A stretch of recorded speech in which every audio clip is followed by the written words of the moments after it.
ஸ்ரீமதி ராமானுஜாய நமः. வசுதேவசுதம் தேவம் கம்சச்சாணூரமர்தனம் தேவகீ பரமானந்தம் கிருஷ்ணம் வந்தே ஜகத்குரும். நமோஸ்து தே வியாசவிசாலபுத்தே புல்லாரவிந்தாயதபத்ரநேத்ர येन त्वया भारततैलपूर्णः प्रज्वालितो ज्ञानमयः प्रदीपः. நாள்தோறும் பகவத்கீதையில் முந்தின தொடரில் நம்ம 3வது அத்தியாயத்தில் 3வது ஸ்லோகம் பார்த்தோம். அதில் அர்ஜுனன் கேட்ட சந்தேகத்துக்கு பகவான் பதில் சொல்கிறார். இந்த உலகத்தில் 2 விதமான பேர் இருக்காங்க. யாருனால புலன்கள் மனசெல்லாம் கட்டுப்படுத்த முடியுமோ அவங்க ஞான யோகத்தை கடைப்பிடிக்கலாம், அது முடியாதவங்க கர்மயோகத்தை கடைப்பிடிக்கலாம். அப்படின்றதுக்காக தான் 2ம் அமைஞ்சிருக்கு அப்படின்றத பகவான் சொல்ல வரார்.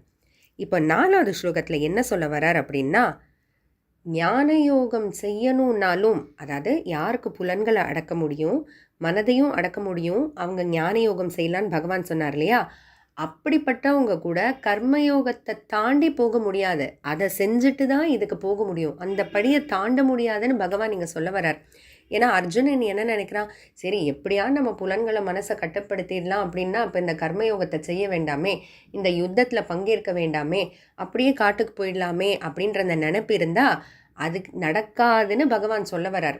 தான் சொல்கிறேன்றதுக்காக இல்லை, லாஜிக் சொல்கிறார். பார்க்கலாம். 4வது ஸ்லோகம். ந கர்மணாமனாரம்பாத் நைஷ்கர்மியம் புருஷோஷ்ணுதே நச்ச சந்நியசனாதேவ சித்திம் சமதிகச்சதி. கர்மணாம் கர்மயோகத்தை அனாரம்பாத் ஆரம்பிக்காமையே இருந்தா, நைஷ்கர்மியம் நைஷ்கர்மியம்னா கர்மம் செய்யாத நிலை, அதாவது ஞான யோகம்.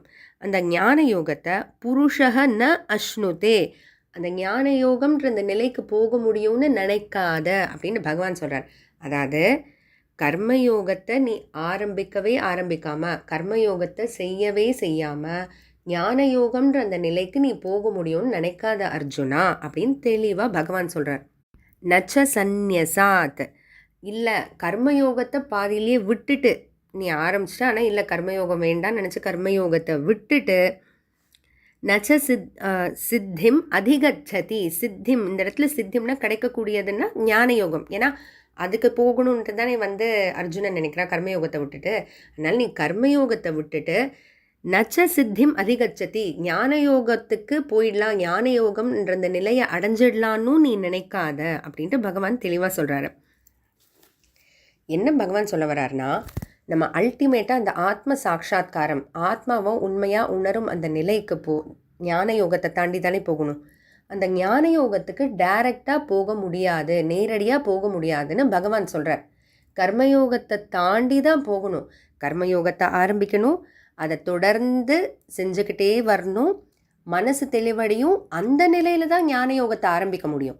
நேரடியாக ஞான யோகம்னு ஞான யோகியாக இருந்தாலும் ரிஷியாக இருந்தாலும் கர்மத்தை தாண்டி கர்மத்தை விட்டுட்டு ஞான யோகத்துக்கு உட்கார முடியாதுன்னு பகவான் தெளிவாக சொல்கிறாரு. இப்போது அதுக்கு ஒரு சின்ன உதாரணம் பார்க்கலாம். இப்போ ஒரு ஸ்கூலில் 10ஆம் கிளாஸ் வரைக்கும் இருக்குது.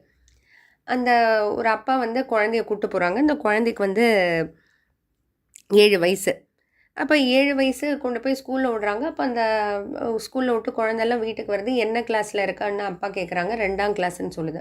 அப்போ நேராக அந்த அப்பா கூட்டிகிட்டு போய் அந்த பள்ளி அதிகாரிக்கிட்ட போயிட்டு, ஸ்கூலில் அந்த பிரின்சிபலோ யார்கிட்டயோ அவங்கக்கிட்ட போயிட்டு, என்னது உங்கள் ஸ்கூலில் 10ஆம் கிளாஸ் வரைக்கும் இருக்குது, என் குழந்தைய 2ஆம் கிளாஸில் போட்டிருக்கேன்னா, ஸ்கூலில் 10ஆம் கிளாஸ் வரைக்கும் இருக்குது, ஆனால் ஒரு 7 வயசு குழந்தைக்கு தகுதி 2ஆம் கிளாஸ் தான், அதனால் அதில் தான் போட முடியும், படிப்படியாக போய் பிறகு 10ஆம் கிளாஸ் போகலாம் அப்படின்னு. அதே போல தான் இதுவும் ஞான யோகம் இருக்குன்றதுக்காக நேரு போய் ஞான யோகத்தில் உட்கார முடியாதுன்னு பகவான் சொல்கிறார்.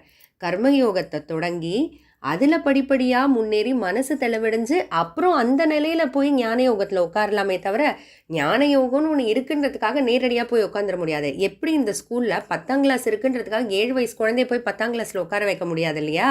படிப்படியாக 2ஆம் கிளாஸில் சேர்த்து போய் படிப்படியாக ஏறி தான் 10ஆம் கிளாஸ் போக முடியும். அதே போல் தான் பகவான் என்ன சொல்ல வர்றாருனா, யோகியாக இருந்தாலும் யாராக இருந்தாலும் நீயாக இருந்தாலும் அர்ஜுனா ஞான யோகத்தில் நேரடியாக போய் உட்கார முடியாது.